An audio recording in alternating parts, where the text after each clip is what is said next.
Social justice warriors always lie, taking down the thought police, and Cuckservative, how, quote, conservatives betrayed America.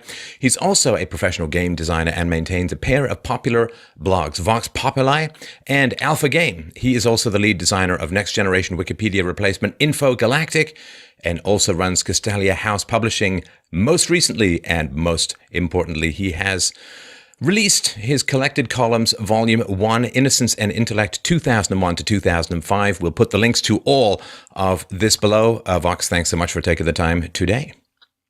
It is always good to chat with you, although I have to admit this is the first time you've ever given me homework.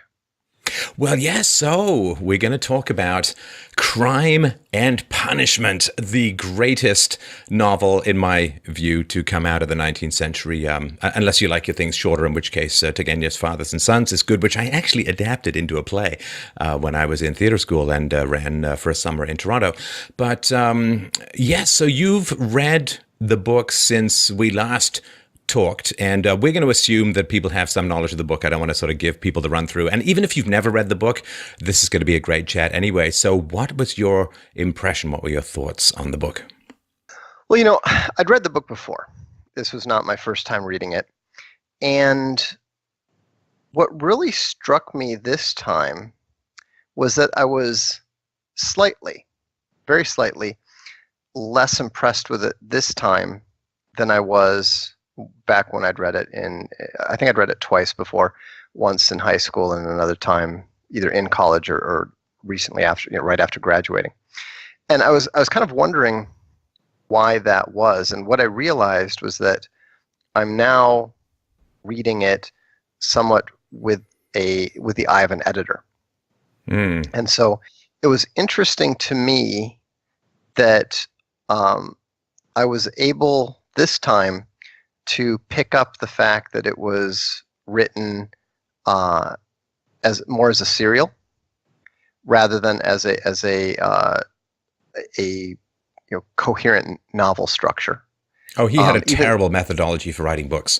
I mean, he'd just start and keep going. He would just pace around and dictate sometimes, so it was not often well stitched together. Yeah, I mean, and that was what was interesting to me, is that I'm reading this, and here this is one of the great novels of human literature. I mean, it absolutely is, and yet its greatness does not derive from being a utter masterpiece of literary style, of plot, or of structure. I mean, there's a lot of people that go into the sort of people that like to break down the literary structure of a book and look for significance in every single word. One thing that you'll see SJWs love to do is they'll talk about how not a single word is wasted. They like to pretend that every single word in a book is chock full of meaning, and they want to perform exegesis on everything. And the fact that a shirt is blue is significant versus a ring being yellow, and all this sort of thing. And the fact of the matter is, and speaking as someone who's both an author and a editor, I think that the vast majority of the time, those ideas and those claims are utter nonsense. Well, I mean, and of course, he jammed kind of two stories together because he was working on a book called The Drunkard, which survives as the character of Marmeladov and his family and so on, a terrifying portrayal of alcohol addiction, something I've never really understood. Like heroin addiction, I've never tried heroin, of course, but I hear it's fantastic. I've had a couple of drinks. I feel kind of nauseous and I want to go to sleep. So I really, really don't understand it, but it's a really powerful portrayal. And of course, Dostoevsky himself had a very addictive personality, ended up addicted to gambling and other things and so on. So he had this story called The Drunkard, which he kind of crashed into Crime and Punishment. So the idea that this is somehow all thought out ahead of time in the sort of 13-year odyssey of Atlas Shrugged, to me is, doesn't accord with how it was developed at all. But I think it's also testimony to the difference between a very talented writer and the less talented writers. I mean, I see this all the time. There's nothing that makes you want to quit writing like seeing how well and how much a talented writer can turn out in a very short period of time. I think the idea that the greatness of a work like Crime and Punishment somehow has something to do with how carefully plotted or how minutely detailed everything was planned out is actually lesser writers trying to convince themselves that they can be great. A few more flowcharts and I'm a genius. Right. Yeah, exactly. And so, I mean, I'll give you an example. We published a book called Swan Night Sun by John C. Wright. And John C. Wright is one of those, he's a great writer, not necessarily in the Dostoevsky sense, but just in the sense of he's just on that level that most of us lesser writers simply cannot do. And the reason that I know this is because he turned in the book, and I was reading it, and I called him up. I said, the first chapter, I think it sucks. It's not interesting. You've got this guy sitting in a room talking to a bird, and literally nothing happens. I said, in fact, the guy, it actually makes you dislike the protagonist. I said, so, do something different. I said, I'd like to see something a little bit more ominous, something that creates a sort of some sort of sense of foreboding, because there's some, real tension and dark stuff that is to come. And he says, I said, look at Dark is Rising by Susan Cooper, something kind of like that. He's like, okay. And I'm thinking I'm going to get something, in a week or two. And literally the next day, there's this new first chapter. It's called The 13th Hour. And it conceives of this whole 13th hour that humanity is not conscious of, but we're all unconscious and caught under an elven spell, and the humans are going out sleepwalking, going over to the place where the elves receive their tribute, and this kid is awake and he can see it, and I mean it's just exceptionally creepy. And this is just a wonderful introduction. It's so well written. And I know the guy did it in 12 hours. Well, this reminds me, in the movie American Psycho, Willem Dafoe plays, because we're sort of slowly circling our way back to the Porphyry character in Crime and Punishment, but Willem Dafoe, who's a great actor, portrays a sort of guy who's after the sort of serial killer. And when I was in theater school, you read your Uta Hagen and your Stanislavski and your method acting and all this preparation and this and that and the other. And I remember reading an interview with the director who said, I couldn't figure out how to play the scene where this guy first confronts the potential serial killer. So I said, okay, come in like you know for sure that he did it. Okay, come in like you have no idea whether he did it. Now come in like it's just raining. Now come in, and he just would do the take differently, and every take was perfect. And it's like, sorry, that's just a huge amount of talent that no amount of preparation is going to allow you to reproduce. So the book was written, I think, late 1850s, early 1860s. Now, the central idea or the central argument goes something like this. After the example of Napoleon and Darwin, two huge forces in 19th century thought. Napoleon, because he was just this general in the French army, he conducted a massacre in Paris.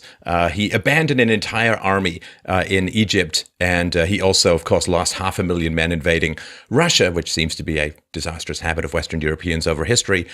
And he became emperor, he rewrote France's penal code and so on, and spent most of his career invading just about every piece of land that he could lay his eyes and his scimitars on.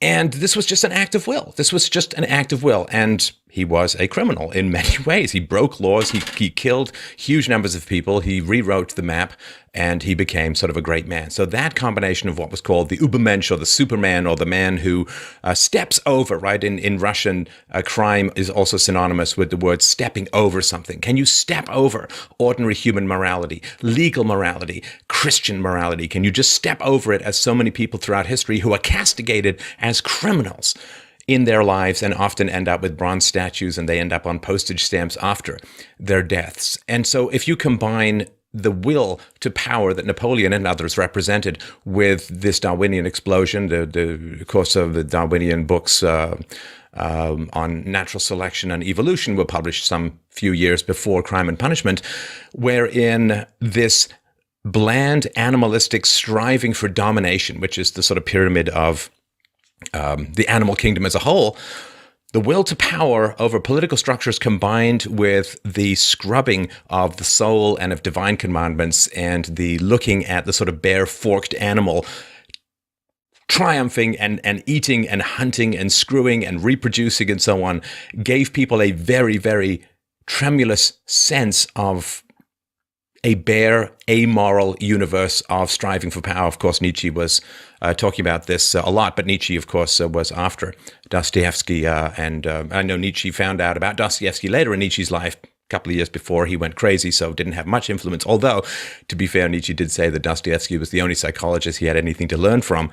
But I think this question of, can you overstep ordinary, bland, historical moral imperatives when you have a universe scrubbed of divine commandments was terrifying. And it's terrifying not just because it's about one crazy guy in St. Petersburg, but also because, as he dreams in the end, what if everyone takes this perspective? What if everyone decides to step over morality? What if everyone tries to will their own growth to power and dominance? What happens to society then? And of course, the 20th century, I think, was one of the dominoes that fell on the face, at least, of Western European humanity as a result of this kind of emptying out of the moral imperatives of the universe. Well, I think that one thing we've seen is that moralities have a certain inertia to them. It's one thing to talk about the stepping over in theory. It's another thing to actually do it. And furthermore, when you decide that morality is something that is merely a social construct or a historical artifact or however else you want to dismiss it, what you find, and this is actually one thing that I think both Dostoevsky and Nietzsche missed, is that morality is not the only target of that deconstruction.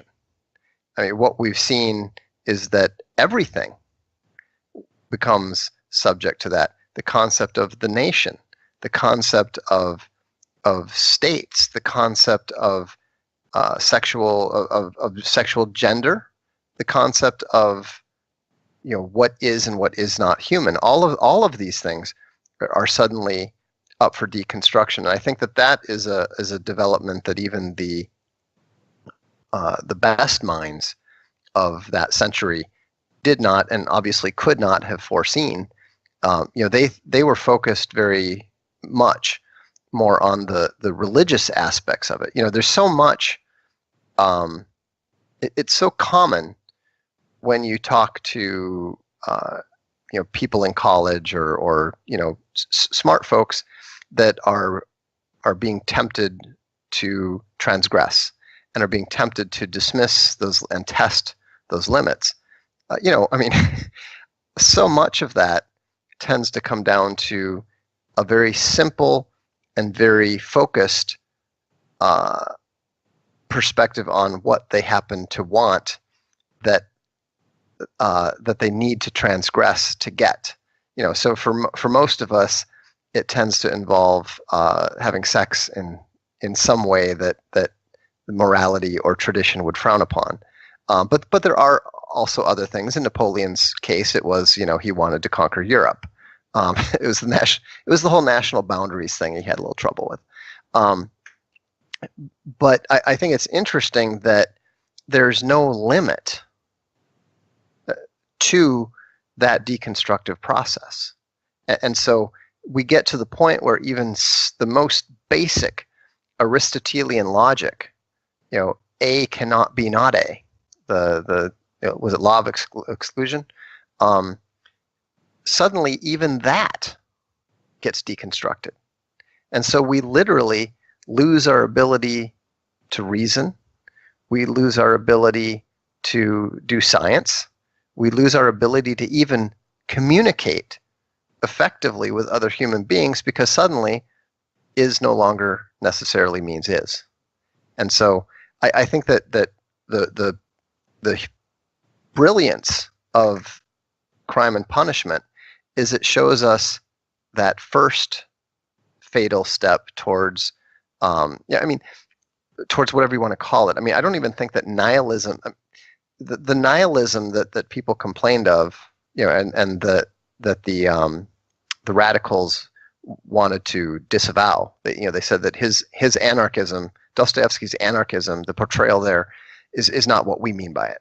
The nihilism there is not what we mean by it, which is the usual dodge. But to me, the interesting thing is that he was one of the first to understand the direction that process would lead.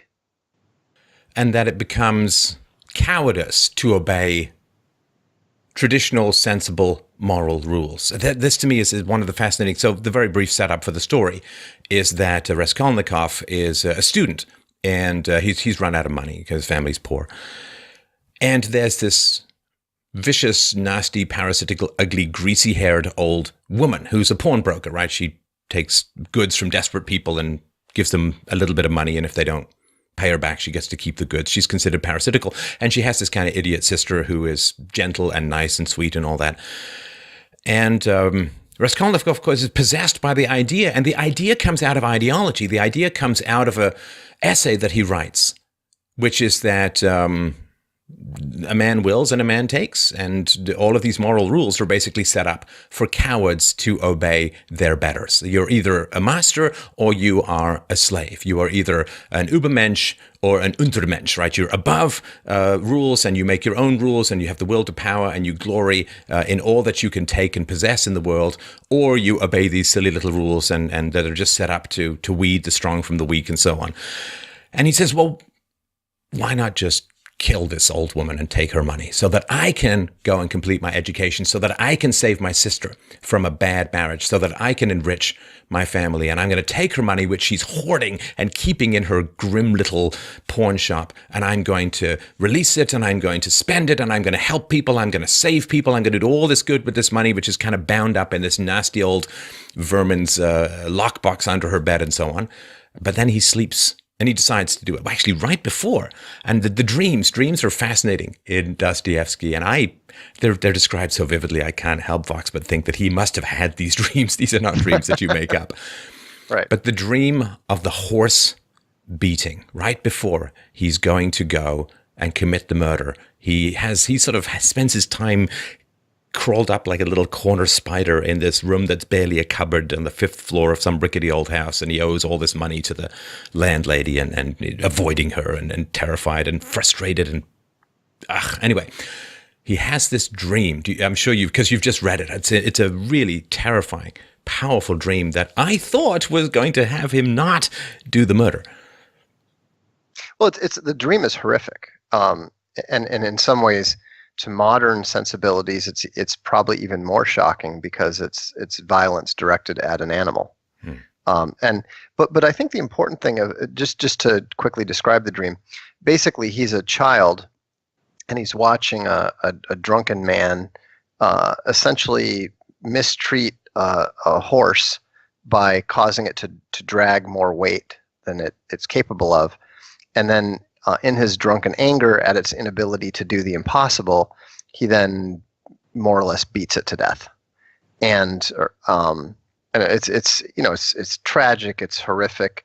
The young Raskolnikov is horrified by this and is weeping and begging the man to stop and all that sort of thing. But I think one element that a lot of readers tend to miss about that is that it is actually an emotional argument. The dream is a emotional rhetorical argument against the concept of private property. Several times in the course of the beating, the man, because people are some of the people are egging him on and others are begging him to stop. And they say, you'll kill the poor beast. And he keeps saying, it's my property, it's mine to do what I want. And so I saw the dream as both presaging his transformation into the brutish killer. But I also saw the dream as a justification, his emotional justification for the killing, because the woman's right to her property is being questioned, because if it is wrong for the man to treat his property any way that he wants, if the beating to death of the horse creates in the reader's mind the idea that someone should be able to stop him and take his property away and do something more useful with it than just killing it. And so it's actually a rather, intentional or not, it's a rather brilliant device that serves as a emotional rationalization and justification for the eventual crime. And this distance between his heartbreaking sensitivity as a child, that he's crying and his father's like, oh, I'm sorry, you have to see this. And his Raskolnikov's incredible sensitivity, almost an unbearable sensitivity as a child. And of course, remember, I mean, the Russia of the time was largely running on basic slavery, and there was like 4 or 5% of the population was literate. And so there was a lot of drunkenness, a lot of brutality, a lot of violence, just astonishing and terrifying stuff. And his sensitivity as a child, where he's heartbroken over the maltreatment of the horse. And I remember the whipping the horse across the eyes, just stuff that makes you just flinch at a physical level. But then when he goes through university and he's exposed to these new ideas, he gets, and again, we've seen this a lot, in Social Justice Warriors, your book and so on, and other, you've got sensitive, nice people in a lot of ways somehow get exposed to a kind of toxic ideology, and it really transforms them. And you can see pictures of this. We'll put a link to some below, but if you've not seen the pictures, they're worth looking at. And it's women and occasionally men, but it's women before they go into social justice warrior college indoctrination hell. Pictures before and pictures after they've gone through this kind of indoctrination. And to me, this shows the sensitivity that can be corrupted by a whole set of really terrible ideas, and how far he goes from a child who is weeping and heartbroken over the maltreatment of a horse to a man who can basically club 2 women to death. Why? Because he's been exposed to and has generated within himself particular ideas. And the power of ideas to kill compassion is truly astounding, and I think has always been underestimated in the modern world. I think it's partly that, but another thing that's really struck me upon rereading the book, for the first time in 20 years or whatever it's been, was that Dostoevsky did an excellent job of describing or creating a character that very much fit what I call the gamma sociosexuality. Again, I'm going to mess up the pronunciation. Raskolnikov? Raskolnikov is how I've heard it pronounced. Okay. Raskolnikov. So Raskolnikov very much has a alarmingly familiar gamma/SJW thought process that is indicated in the book. It's particularly noticeable in his negative reaction to his sister's suitor. And I'm not talking about when he actually meets the guy. When he actually meets the guy does manage to come off in a bad way, and of course later he comes off even worse. But when he hasn't even met the guy, and he's just, all he knows is that this is somebody who's fairly successful and is offering his sister a way out, just all the negative, the negativity and the hatred of the more successful, it was something that really struck me this time in a way that it hadn't before. You can tell just from that here is a young man who is not successful with women, and actually you do see it. He's very awkward. He's kind of awkward and creepy, even when he's trying to white knight and save the drunken prostitute. And that's also, if you think about it, that's also a very gamma activity, to attempt to interfere with the sexual relations of the more successful men. it's not. The funny thing is that he can't admit to himself that he too is attracted to the girl. I mean, think about it.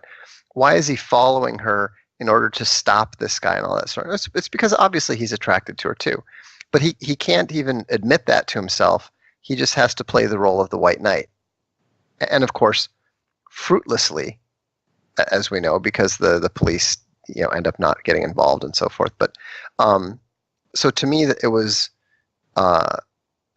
I actually see in his character, in that part, someone who's a bit of a proto SJW, and is going through some of those thought processes, obviously to a level that we hope most of the college kids that you're describing don't.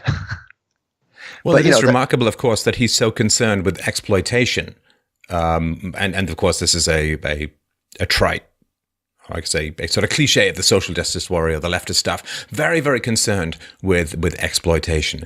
The fact that, of course, they're in university because the government is taxing poorer people in general who aren't going to university and giving them the money to go to university, they don't particularly view as exploitation. But some corporation that's working with some workers, well, that's just real exploitation. And Lucien, the woman who's the man who's in pursuit of Raskolnikov's sister's hand, is a bit of a shallow guy and all that, but it's a way out that doesn't involve killing someone. And his his rage and his hostility towards a successful man, because he had a way of continuing on in college. He just would have had to take on more. If he had taught people more, if he'd sort of done his tutoring and so on, he'd have had enough money to sort of struggle along. But he didn't want to do that because of the vanity. He just believes that he deserves more, he's owed more, and if the universe isn't going to provide it to him, he's damn well going to go out and get it himself. And he believes that he will be able to overcome any residual, what they would say, bourgeois sentimentality, bourgeois morality, this sort of old school Orthodox or Christian kind of regret or guilt about the death. And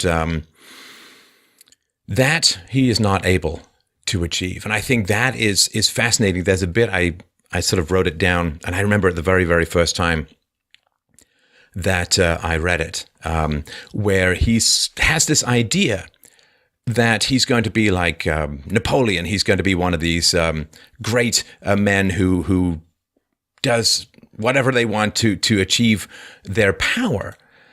And it's the way that he actually ends up committing the crime is so sort of vile for him that he has a description of it. And let me just find it here.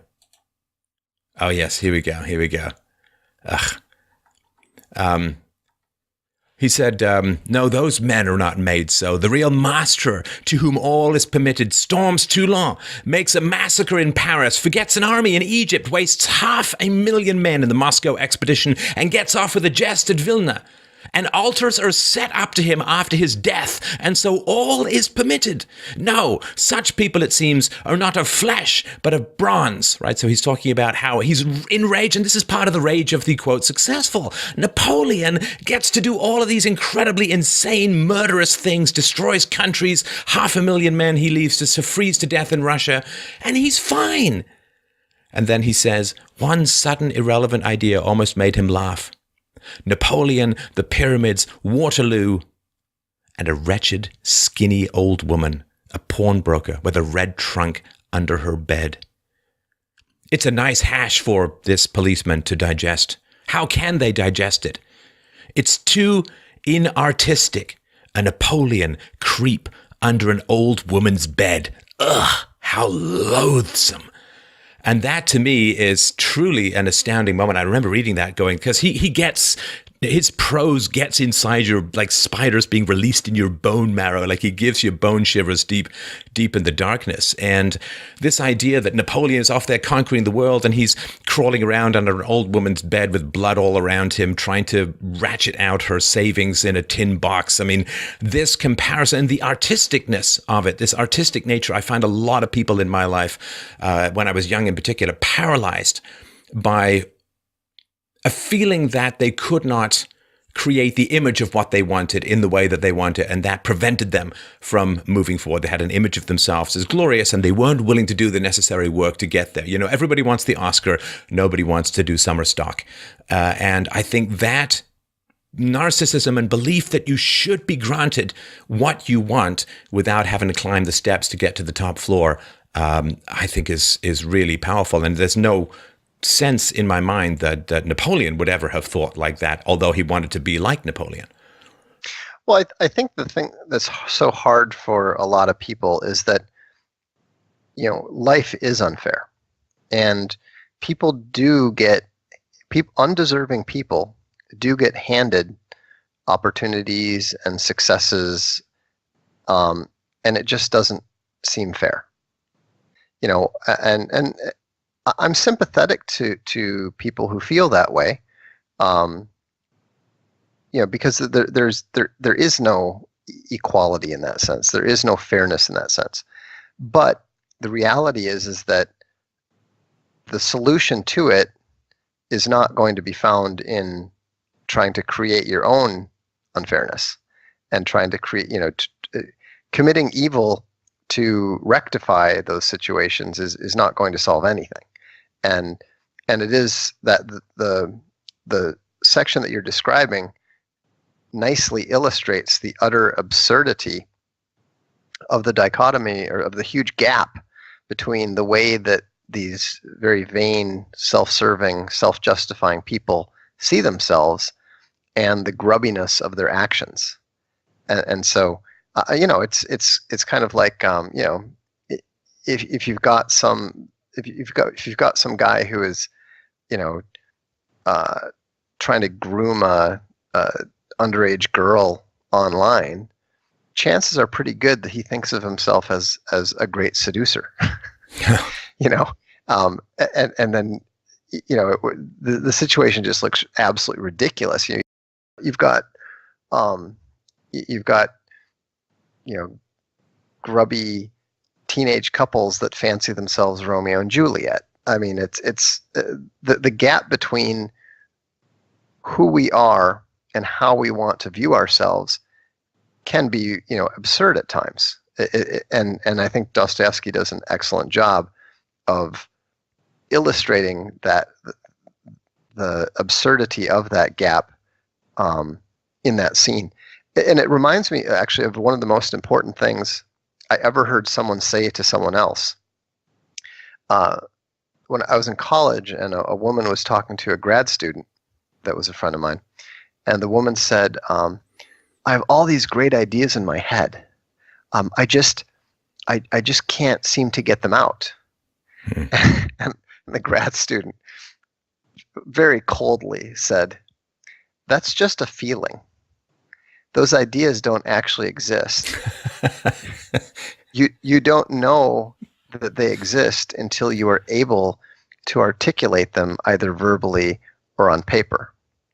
And that's the thing, that the greatness that so many of these people feel. It's kind of like Lena Dunham in Girls, where she I've never seen the show, but the ad, there's an ad where she talks about, I think I might be the voice of my generation.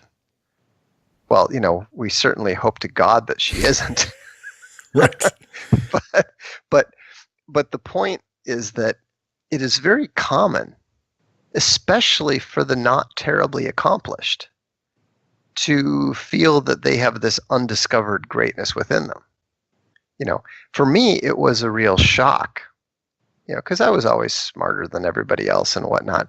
But it was a real shock to encounter great writers like Umberto Eco and Joseph Schumpeter and realize that I was not in their league. It was very humbling. It's very good for me. It was one of the best things I think that probably ever happened to me. But that's something that how you react to the discovery that you're not as successful as you think you should be is a key moment for any man or woman, because very few of us are as successful as we would think we should be. And so at that moment, do you think, okay, I need to try harder and I need to work harder and maybe I'll improve? Or do you retreat into this world of delusion where you are Napoleon and everyone just doesn't realize it, even though you're crawling around under under some dead old lady's bed? It is, it is what's that old quote? I think it's from Withnail and I. There comes a moment in every young man's life when he realizes he shall never play the Dane. Can never play Hamlet.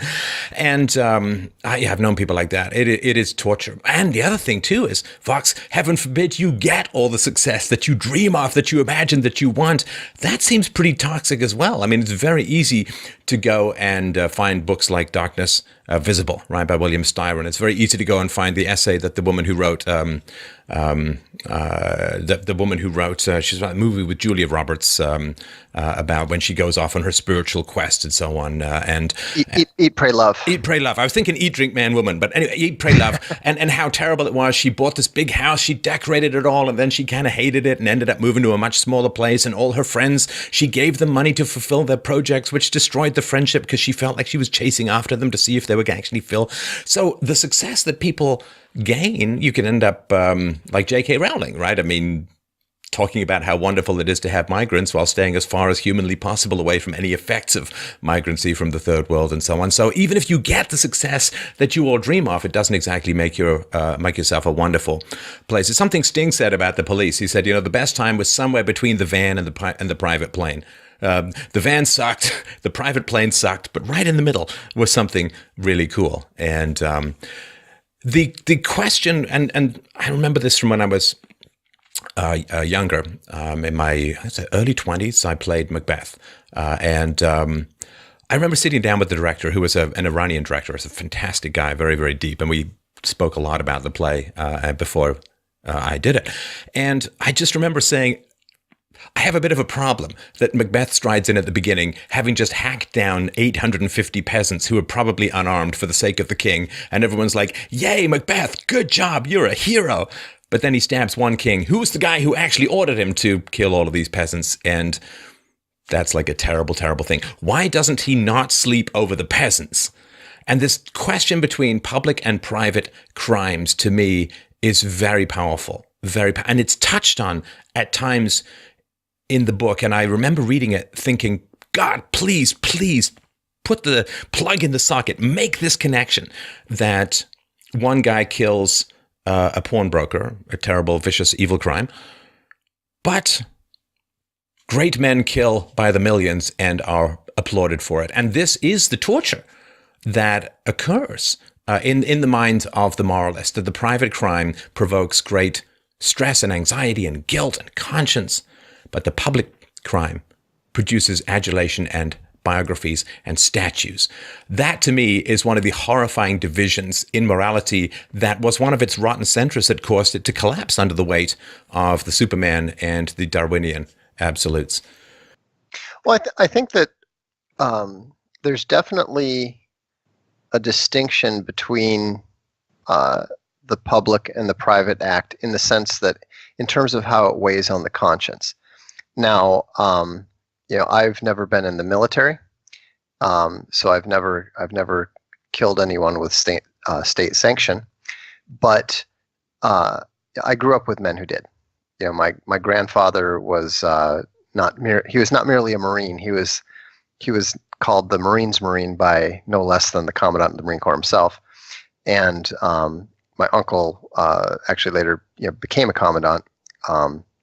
And both of them had extensive combat experience, dating back to Guadalcanal.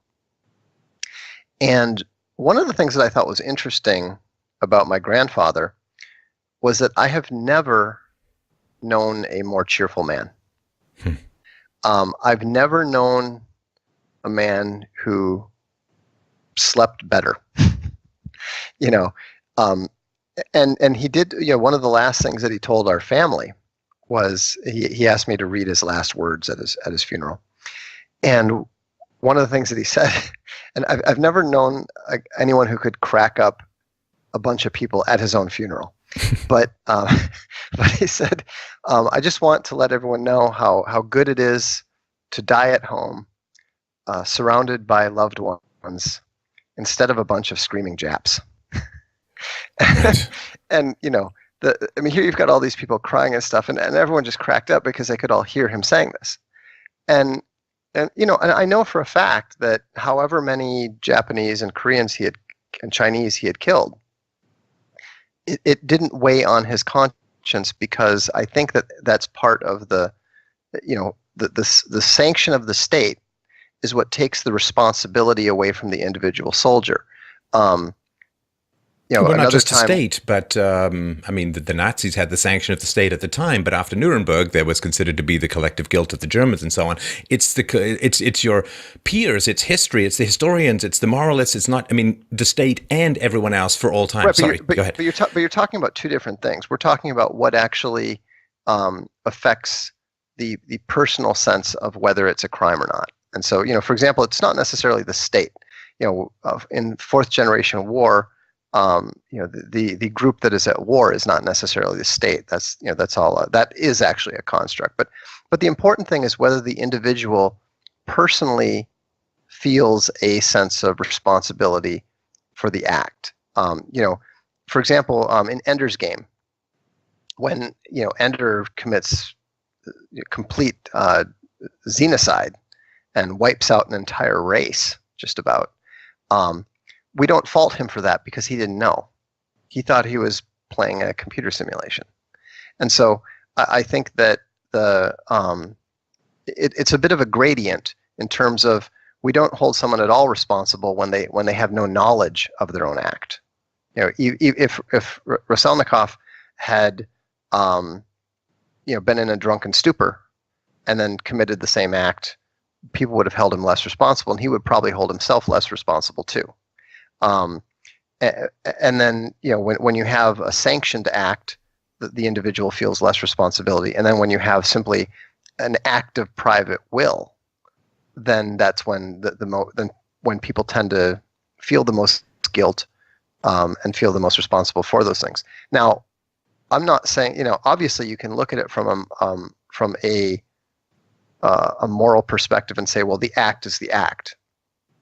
What difference does it make? And that's when we start getting into free will and all that sort of thing. But I think the most important argument against the Superman idea is the fact that if you accept that reasoning, then how do you deny that Superman the ability to say that 2 is 37?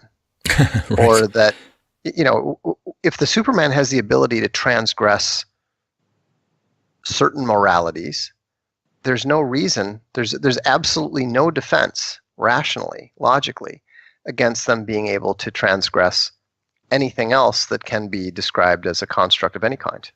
Right.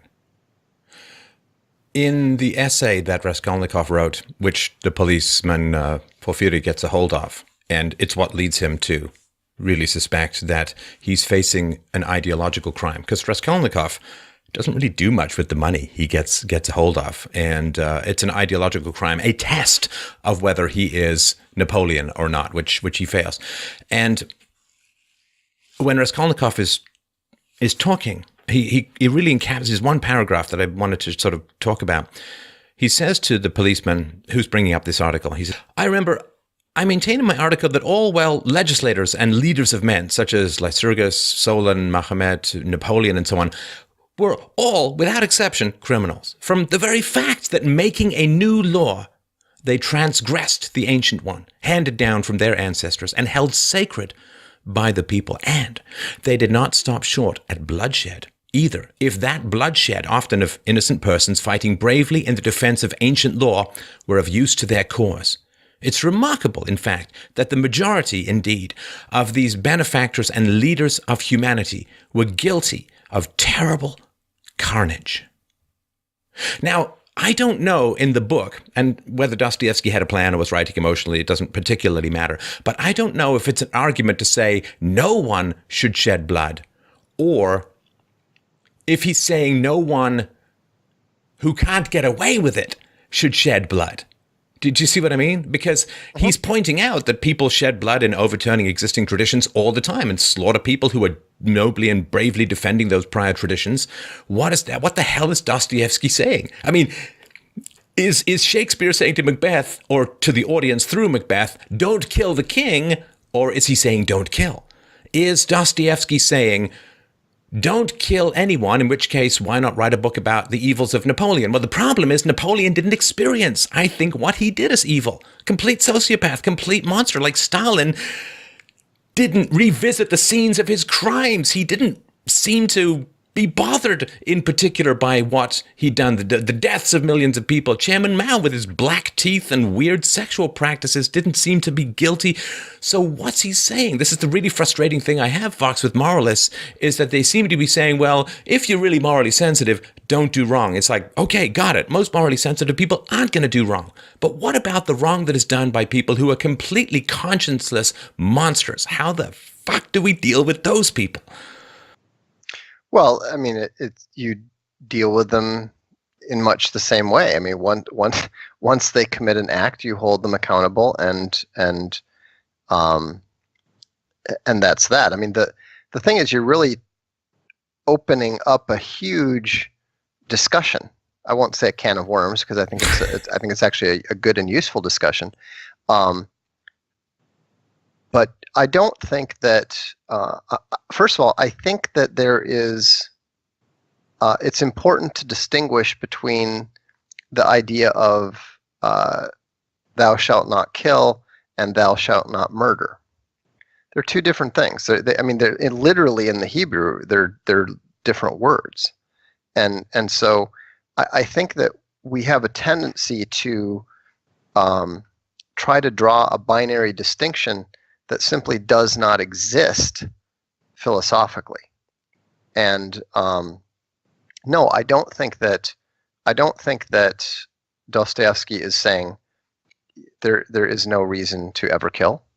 The Bible itself says there's a time to kill.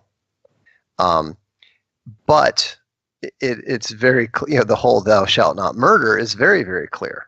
And certainly, as someone who was a Christian, Dostoevsky would be both prone to maintaining that important distinction between kill and murder, and that's why I think that he is definitely he's clearly condemning Raselnikov, but I think that with regards to, I don't think that he would have any trouble whatsoever in condemning Napoleon as a criminal. But that's a different story, and that's one that Tolstoy paid a little bit more attention to. But to name another great writer, but it's and again, as a author yourself, you understand that your vision is limited. You're not going to address every issue and answer every question that your subject might raise. Right. The other bit where he talks about this, the reason I'm bringing this stuff up is I first tried to read the book when I was 13, and I didn't get more than 60 pages into it. No killing yet. I guess I'll move on. And then I read it. I read it Where's straight. The crime? Yeah. The punishment so far is that there is no crime, and I'm still reading. But then I picked it up again. I guess I was 20, and I read it straight through. I just didn't stop. And then I listened to the audiobook again more recently. And it had a lot to do with my sort of development as a thinker, as a moralist, and I guess as a writer and an artist as well. This question of, if you strip away the social structures, if you strip away things like the state, the army, it's a question that everyone has when they're a kid. I mean, who's got any sort of sensitivity, right? I mean, you shoot a guy in peacetime, you get a prison cell. You shoot a guy in wartime, you get a medal. I mean, and a pension and a ticker tape parade and so on. And if you take away the uniforms, if you take away, I can't go order people justly to go. I mean, that's right, subordinating some sort of crime or whatever, but if you get the particular uniform and the sanction of the whatever it is. And so he exists in this bare world without structure, which The Origin of the Species, again, Darwin's book published a few short years before Crime and Punishment, it takes away the rituals, right? It is DNA dominance game. That's all that society becomes. And he can't see the structures. He can't see the rituals anymore. It's a uniform. It's a costume, not a justification. So he's talking with a woman, and she says, "Aren't you half expiating your crime by facing the suffering?" She cried, holding him close and kissing him. And Raskolnikov says, "Crime? What crime?" And he's furious about this because he can't see it. He said, "That I killed a vile, noxious insect, an old pawnbroker woman of use to no one? Killing her was atonement for 40 sins. She was sucking the life out of poor people. Was that a crime? I'm not thinking of it, and I'm not thinking of explaining it. And why are you all rubbing it in on all sides? A crime, a crime. Only now I see clearly the imbecility of my cowardice, now that I have decided to face this superfluous disgrace. It's simply because I am contemptible and have nothing in me that I have decided to, perhaps too for my advantage, as that Porphyry suggested." And the woman says, brother, her sister, "What are you saying? Why, you have shed blood?" And she's in despair because he can't see it. And she says, why have you shed blood? He says, "Which all men shed." He put in almost frantically, "I'm not different than anyone." He says, "The blood which flows and has always flowed in streams, which is spilt like champagne, and for which men are crowned in the Capitol and are called afterwards benefactors of mankind. Look into it more carefully and understand it. I too wanted to do good to men and would have done hundreds, thousands of good deeds to make up for that one piece of stupidity." He's talking about the murder. Not stupidity even, simply clumsiness.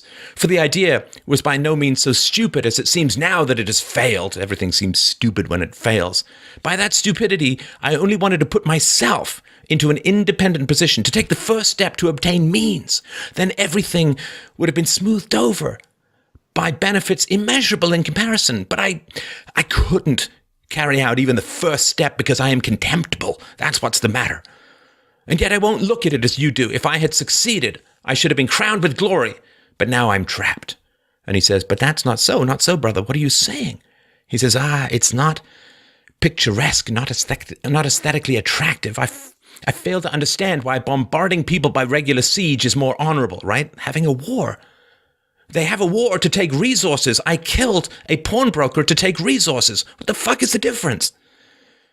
He says, "The fear of appearances is the first symptom of impotence. I've never recognized this more clearly than now, and I am further than ever from seeing that what I did was a crime. I've never been stronger and more convinced than now." He can't see past the rituals. He can't see past the structure. He can't see the moral universe, the moral landscape. It's just, if you're stronger and you can take it, then take it. That's what kings do. That's what generals do. That's what robber barons do. That's what captains of industry do when they tweak the state to get beneficial legislation. That's what the state does when it takes money from you by force. Why can't I do it too? It's a great question. I'm not saying people should. You understand? It is when you don't see when you look past and everything becomes the bare gun and the bare animal and the bare dominance and the bare resource transfer. Why is it allowed to some who seem to have no conscience about it? And why is it denied to others who have this intellectual belief that it should be possible and noble for them? But they can't bring themselves to do it emotionally. It's a great question. I think that the answer is to be found in his reasoning. He was, for all that he was trying to dress it up, I would take those resources and do great things with it. But really, it was just about his immediate needs, because he didn't, even when he did do it, he did not do any. He did not take sufficient resources. He killed her, but he didn't take all the money. And what little he did take, he didn't really use. He did nothing great. He helped out the drunkard's family. So even by his own metric, he failed.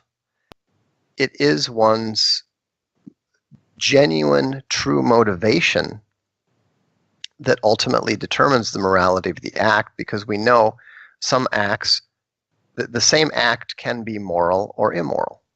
And we also know that simply throwing all morality out the window doesn't work.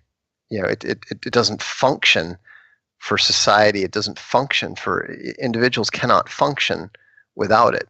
Even if you believe that morality is nothing but a construct, it is a societal construct. It is a necessary construct if you want to have society. My argument for a number of different things, including societal morality, is I like indoor plumbing. Okay, I am willing to accept all kinds of whatever philosophical contortions we have to go through to make sure that we have indoor plumbing. I'm down with that. If that makes me shallow or whatever, that's fine, but I don't want to live in sewage. and that is ultimately the end result of rejecting these various constructs that Raskolnikov cannot see. And so just because we can't see something, we can't see X-rays either, but it doesn't mean they're not real. That to me is one of the great frustrations that I have about the 19th century, which makes me sound very Oscar Wilde-y, but nonetheless, it's a very, very important thing. Oh, yes, one of the great frustrations I have. But I'm so bitter about 200 years ago. No, but seriously, I mean, it's kind of tough, right? I mean, I did a podcast many years ago where it's like, yeah, it'd be great if the Second World War never happened, but then I never would have been born. Because anyway, so, but a true loss to the world. I'm sure we're all glad that it worked out. 40 million dead, me. Okay, fair enough, right? It's not much of a comparison, but here's the thing: when the will to power emerged, which had always been there, it was the will to power combined, like more secular non-aristocrats began to gain power. And the argument, of course, has been used throughout history. And I have a newfound respect for religious morality that's developed over the last year or two. So take that in context of this part. But the old argument was God's on the side of the winner, right? So if Napoleon wins and becomes Emperor of France, it's clearly because he has a divine power behind him, and therefore what he does is sanctioned by God. And so there was a way of explaining the will to power, not as the will of an individual human being, right? The bare-forked animal, the biological reproduction machine that seeks resources and dominance and sexuality and reproduction, the Genghis Khan seed sprayer of evolution.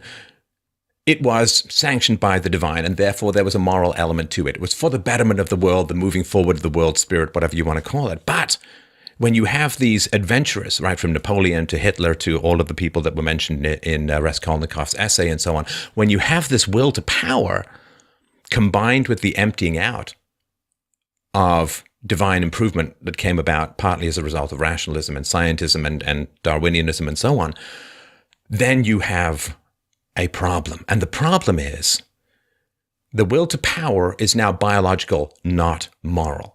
And this is what is going on here. And this, we'll get to the welfare state in a sec, which I think you can make an argument is sort of buried into this kind of stuff as well. So to me, when the divine justifications for the pyramid of power within society fell away, which I think arguably they did. I mean, in the 19th century, there was... I agree. Yeah, strong atheism, and there was arguments that were made that mankind's in danger of being laughed out of religion and so on. So, okay, that fell away. Then surely the alarm bells should have gone off in everyone's mind and said, ooh, shit. We just lost a central support of what the hell makes society. It just, poof, it just fell away, Like the load-bearing wall is a big giant crack in it, and it's creaking and everything. Then surely everyone should have rushed and said, okay, man, we had better figure out what the hell objective ethics means if Darwinism is valid as a fact. And I am forever pissed, and will go to my grave pissed, that moralists did not do that. They turned to bullshit like pragmatism, consequentialism. They turned to the, Hobbesian will to power and Humean skepticism. I know that was earlier and so on, but they just turned to bullshit like the greatest good for the greatest number. Yeah, that you want to get your fucking philosophy from a Vulcan, but it is, they just said, okay, let's just do this consequentialism. What's going to make the most people the most happy? Let's do some bullshit calculus about that. That's all relativism, because happiness is subjective, and who knows who the hell can achieve it on any consistent basis for any group except at the expense. It destroyed universalism. And the fact that philosophers did not work their goddamn asses off to try and resurrect some kind of universalism in the absence of divine sanction of secular power, to me, was one of the great tragedies that literally led to the deaths of hundreds and hundreds of millions of people, which we're still struggling with today. As you were talking earlier, you were thinking about, well, you can then, everything becomes relative. Now, in the US, there are sororities who are facing big problems because men want to join them. And that's the rational outcome. It is. Except if you can work on universalism. So I've been busting my butt for years working on universalism. I've got a whole book on universally preferable behavior, a rational proof of secular ethics, where I'm trying to put that support back up in society. Let's say that we are post-Christian ethics. I don't know if we can go back. I love a lot of the Christian ethics. I'm down with a good chunk of the 10 Commandments. But this is the only job we have right now, which is to try and find a way to get universalism back. Philosophically speaking, I don't know if we can go back or what's going to happen there. I mean, some people say go back to Christianity. I've had guests on saying go back to the ancient Norse gods. I don't know how practical a plan that is. Low-key, not. Low-key's been fairly low-key for quite a while. So that's not even a question in that. I just wanted to get your thoughts on that rant. Well, the first thing that is that I am amused by the folks that want to go back to paganism, especially like Norse paganism, because if you've actually read the history of the Vikings and you know a little bit about what that religion entailed, you would want to stay very, very, very far away from it. Although I have to say, the whole, any religion where the funeral rites include gang rape is probably going to be popular with some people. Do you know, given that my ancestry is half Irish, just every time we hear the word Vikings, it's like, what, where, what? Hit him with a rock, run, hide, bury yourself. Okay, sorry, go ahead. But I mean, you know, this is the inevitable problem. When I wrote my book, The Irrational Atheist, some people who hadn't read it reacted very badly to it because they thought that I was saying that atheism is irrational. And I had to correct them and say, no, I'm saying precisely the opposite. I like irrational atheists because they're moral parasites. They're the ones who cling to the moral inertia of post-Christianity.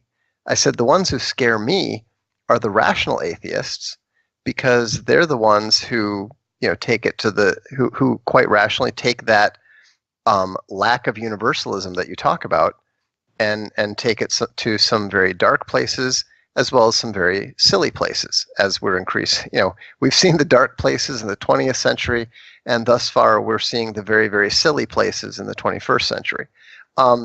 In terms of your desire to, you know, create some sort of universalist post-Christian ethics, my first thought is I salute you in those efforts. If you could just stay with your first thought, I'm sure the rest of this conversation would go swimmingly for me. So, I'm afraid we're running out of time. Let's not get to a second. No, go ahead. No, I mean, honestly, I think it's a fascinating exercise. And I suspect that it is ultimately a doomed one, because I think that you ultimately need an objective outside boundary being applied, even if there is no outside. People have to accept that it is non-subjective. People have to.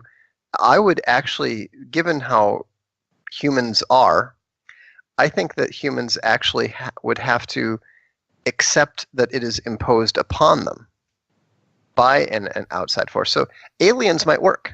You know, you don't necessarily. Actually, seriously, if you're working on a universalism, I would suggest that you remove the emotional content by positing a morality imposed by alien conquerors rather than opening up everybody's angst over their bad relationship with their father when they were 5 years old, which tends to crop in whenever you start talking about a universal daddy.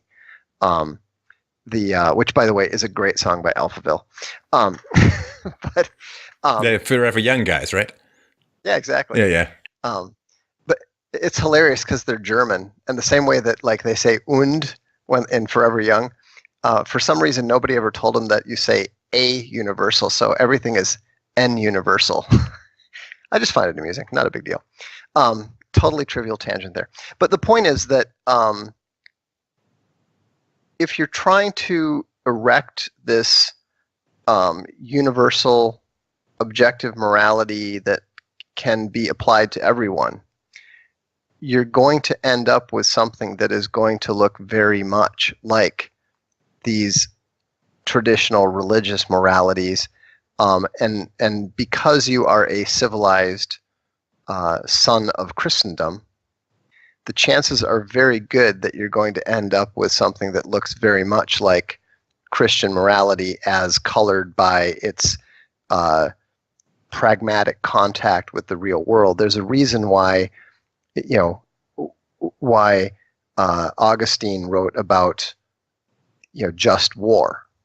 There's a reason why Aquinas spent a fair amount of time dealing with reasonably practical manners, not just purely theoretical ones. But I think it is it's a worthy endeavor for a high level intellect like yourself.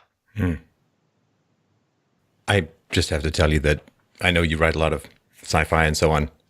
Space farmer is still not an argument. But the problem is that I have, and this has been my big heartbreak with regards to the atheist community, it sounds like we're not talking about Dostoevsky and Nietzsche, but we kind of are, which is, I remember this is way back in the day when I had, when I sort of mentioned to a bunch of atheists that, this was on a message board or like some sort of Usenet thing or whatever, I mentioned to a bunch of atheists just in passing, well, of course the state doesn't exist, right? And what came firing back to me was pictures of the Capitol and pictures of the Pentagon and so on. It's like, well, then the buildings exist, I'll grant you that, but that doesn't mean that the concept exists in the world. That's like saying God exists because I showed you a picture of a church, right? I mean, so this relentless avoidance of universalism that seems to be in atheist communities, and I'm plowing my way through The Moral Landscape by Sam Harris, which is very well written, and I appreciate that he likes universalism as an abstract, but I'm still waiting for the proof of it. Anyway, I'm sort of early days in the book, but the atheists as a whole, I thought that they would be like, oh, thank God, so to speak, you've come up with something, a really strong proof of universal ethics. But the problem is that because atheists tend to flock towards God, any universalist ethics like Christianity or what I work on that delegitimizes certain aspects of state power seems to be like silver bullets into the hides of the werewolf skin of atheists. It's like sunlight to a vampire. It's like, well, we like your universalism because, ethics are a good thing to have. But man, if it interferes with the power of the state, I'm afraid we're just going to have to step one side or the other, because you kind of come across, because religion, Christianity in particular, does limit the power of the state for reasons that we've talked about before. And so for me, when atheists had to choose between universal ethics and the power of the state, they seemed almost universally to flock towards the power of the state and away from universalism. So the idea to me of secular ethics has to some degree been left in the dust, and in the emergency that is currently facing Western civilization, everybody who's keen on limiting the size and power of the state, and by that I'm talking in particular the welfare state, which is, I think, the real fundamental undoing of Western civilization, as it has been before with the Roman Empire and other places. That to me is where the boon companions lie, not in the atheist community, which is still flocking towards whatever they can do to boost the size and power of the state, which means that atheism is creating a giant farm of useful idiots to pump up state power. It's not a rational, consistent ideology that I've found in general whatsoever. And the last thing, well, there's two other things I wanted to mention. The first of all, and this, I sort of, before we got into the conversation, I sort of looked myself sternly in the mirror and said, are you trying to jam one of your sort of, quote, pet peeves into a novel, which obviously the novel is multidimensional enough to take, but I wanted to make sure that it was fair. But there is a communist principle, to me, in the basis of this approach. This is sort of will to power and so on. And the principle is from each according to their ability, to each according to their need. Now, there is need on the part of Raskolnikov. He needs money, and you could argue, at least from his perspective, his sister needs money to avoid this disastrous marriage. And Sonia's family, the prostitute who ends up becoming his wife, her family needs money because the father, Marmeladov, is such a horrifying and horrible drunk that they have nothing to eat. There are children who are starving, and so the mother is the one who convinces this sensitive and shy young girl to go out and become a prostitute. So he could conceivably do far better good with the money than the hoarding, greasy-haired, old, vile, spider insect, horrible pawnbroker woman and so on. And so this idea that the transfer, which he makes this case repeatedly, he says, it is better for me to have the money and do good than for this woman to hoard it and prey upon the poor. It is unjust for her to have this money because I can do more good with the money. I can make a better world out of the resources that she currently has. And this, to me, is one of the fundamental foundations. Let me repeat myself 3 more times with fundamental foundations. But this is one of the bases of the welfare state, that the state should, through coercion, take money from people they feel are not using it to maximize social happiness, and then redistribute it in a way that maximizes social happiness, or healthcare with Obamacare, or socialized medicine, or education through the state, or whatever you want to call it. There's this idea that need, aesthetic preference, moral arguments, maximum happiness surmount and overcome basic principles of private property. Now, this was not a complex argument throughout most of human history, right? I mean, as people have pointed out before, Sweden existed for 800 years with no welfare state. It had charity in the form of religiosity and kindness, which, of course, was the real kindness because it was both voluntary and effective. And then you get the welfare state. And then the welfare state is a giant magnet for third world migrants, and with the whole argument I've made before. But this idea that resources within society can be coercively manipulated and redistributed to maximize happiness within society, I see this occurring very powerfully deep in this novel. And Christianity, of course, opposed that fundamental idea, because once you make something coercive, it can no longer have any moral content. And so the state forcing you to give to the poor strips free will from both parties, from the rich and the poor or the middle class. And it strips, because it strips free will, it strips the ethics of it. You may end up putting food in the bellies of the poor, but you end up stripping people of the path to heaven because they don't get to voluntarily assign their resources based on kindness and Christian charity to the poor. So this idea that we should use coercion to redistribute resources to maximize happiness, which has been the great curse of the post-19th century civilization in the West, started off in education and spread to everywhere else, as these things tend to do, to me is buried deep inside this. And he makes a very strong case for the redistribution of resources. It's the old thing, like if you just overcome the actual killing part, which is the coercion, but of course, people get locked up for not paying their taxes, and then they get raped or killed in prison. Like, the redistribution of income comes at an enormously heavy price, and sometimes that price is in blood running down the floor and washing away in the water of a prison shower. I mean, it is a violent, coercive action to redistribute resources to that degree, and I think that the essence of it does exist in this. And I did a podcast recently, which is by the by, just atheists have a much more difficult time looking at human suffering than Christians do, because for Christians, the suffering is part and parcel of the whole deal, and suffering has a very positive element to it. And of course, in Dostoevsky's novel, the fact that he refuses to suffer, that he continues to justify what he did, that he actually condemns himself for not being noble or strong enough to flourish from murdering someone, which is complete opposite perspective that a Christian would have. The fact that he avoids suffering is so foundational to why he is such a bad person in the book. And the welfare state can't stand, the atheists can't stand to look at suffering. But Christians embrace it as part of the human condition and a necessary path of purification. And I think his sensitivity, I can't suffer myself. My sister can't suffer.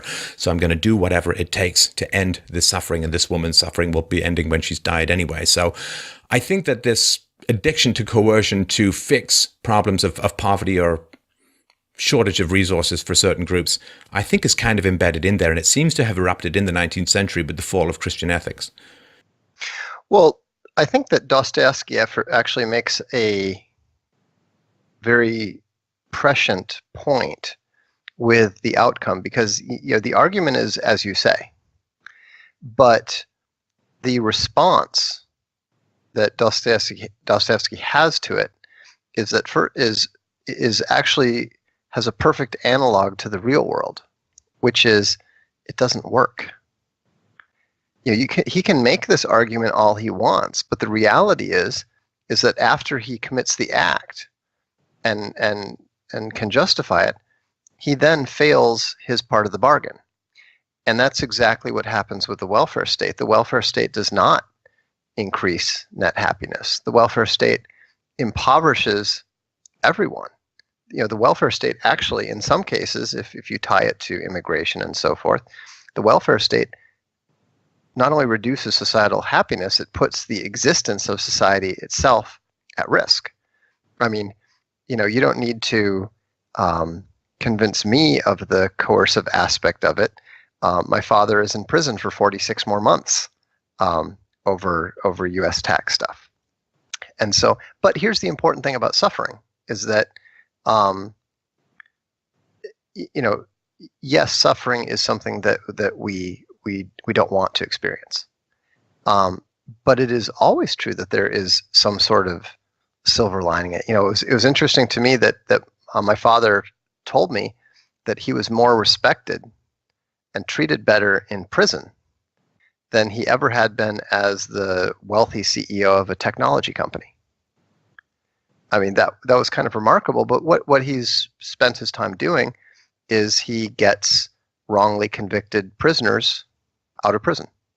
He's, I think the last time he had added it up, he'd helped people get out of 1,100 years cumulative of prison that they were already in prison for, going to serve on the basis of bad convictions and that sort of thing. So, did he ruin his life by going to prison? I think it's hard to make that case.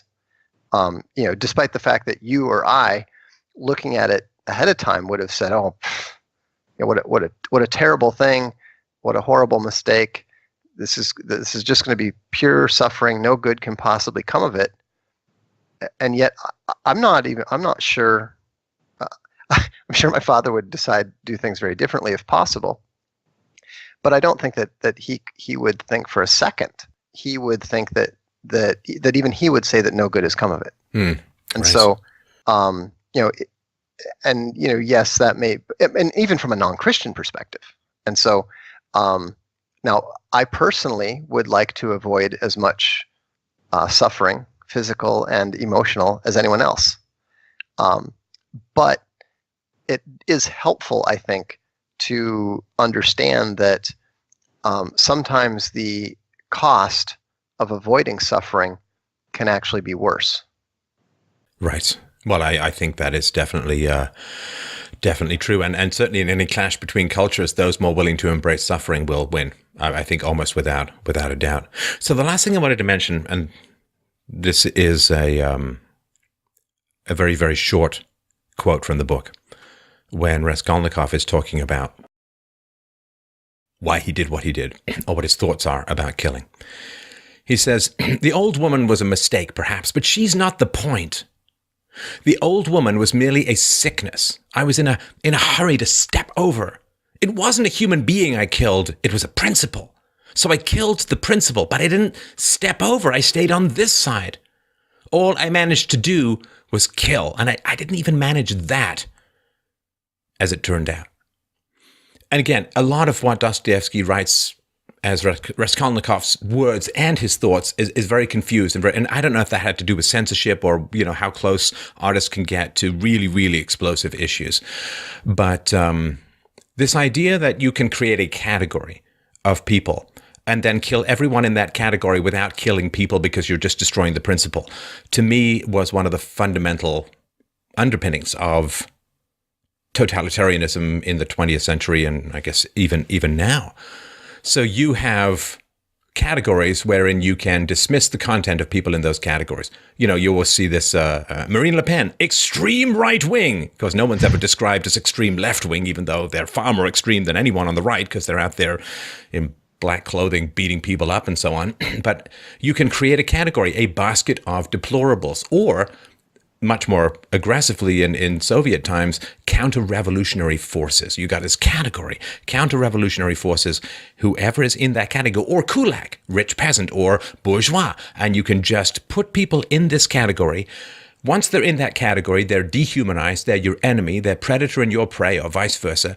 You can do anything you want to people in that category. And this, to me, is one of the great terrifying things that's happening in the West at the moment, is the emergence of these categories. Now, Christianity, I don't think falls into this particular problem at all, because of course there are non-believers in Christianity, but they're just, that old thing, there are no strangers, there are only friends I haven't met yet. Well, there are no non-Christians, they're just converts I haven't met yet. And this idea that you can't put people into categories because of the individuation of the soul and the universe within the soul that yearns to reach heaven and to achieve a oneness with God and so on. There aren't particular categories, but in the Darwinian world, it's so easy, and I don't know exactly why. Maybe you haven't thought this, so maybe I'm making no sense at all, but it seems so very, very easy, Vox, for people to create, and that this is obsession on the left with the other who you can dehumanize. And it's like, well, of course there is, because it's all you people do, is create these categories which you can then dehumanize and call in the airstrikes of either social opprobrium or literal physical destruction or incarceration or putting them in camps or whatever. You're a counter-revolutionary, you're a disturbing force in society, and therefore I can do anything I want to you and consider myself justified. This creation of categories, right? He says here, it wasn't a human being I killed, it was a principle. That principle being exploitation or lack of social utility or being in the category of insects, this dehumanization that occurs of enemies. I don't know what it is, but since the fall of Christianity, or since the step back of Christianity in a lot of the West, less so in America, there has been this growing addiction to creating these categories of dehumanization wherein, you can punch so-and-so because he's a Nazi, and you can call someone a Nazi, and then you've got this category. And once you have this category, everyone in it is fair game. And that, to me, not only is it not an argument, but it's a very, very slippery slope.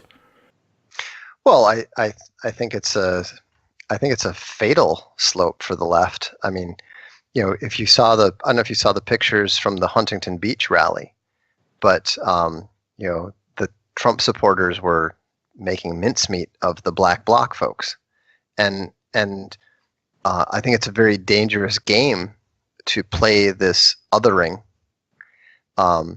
where there's no possibility of transformation. I think that.